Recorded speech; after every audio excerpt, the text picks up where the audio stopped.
Elena Lucrezia Cornaro nasce a Venezia nel 1646 da illustre famiglia patrizia. Ebbe la fortuna che il padre, amante della cultura e di mentalità aperta, favorì la straordinaria capacità di apprendere manifestata dalla figlia sin dalla tenera età.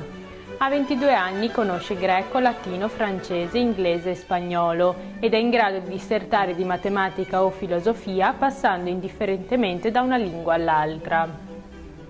Diventa oblata benedettina, in pratica rispetta i voti delle monache e si massacra tra studio e preghiera. Probabilmente per questo il suo fisico non regge e si ammala già prima di laurearsi.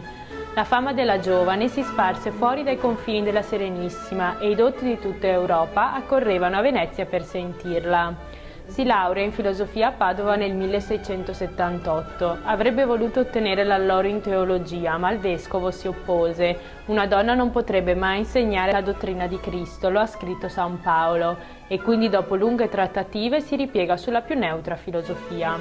L'avvenimento è epocale e l'aula del collegio, dove normalmente avvengono le lauree, è aggremita all'inverosimile, tanto che si decide di spostare la dissertazione nella vicina cattedrale. La folla che si è radunata per la sua laurea è immensa, fonti contemporanee parlano di 30.000 persone.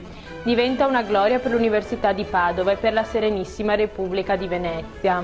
Sostiene pubbliche discussioni e diviene ricercato membro di prestigiose accademie. Tutti la vogliono vedere. La durissima vita di studio e penitenze ha però minato la sua salute ed Elena muore 38enne nel 1684, probabilmente di tubercolosi. Della sua breve esistenza restano poche tracce: una statua presso Palazzo Bo, sede universitaria padovana, una lapide nel suo palazzo veneziano, ora sede del municipio di Venezia. Gli Stati Uniti d'America le dedicano una vetrata policroma al Vassar College ed un affresco all'Università di Pittsburgh. Nel 1969 l'Università di Padova si è attivata per confermare l'esistenza del primato.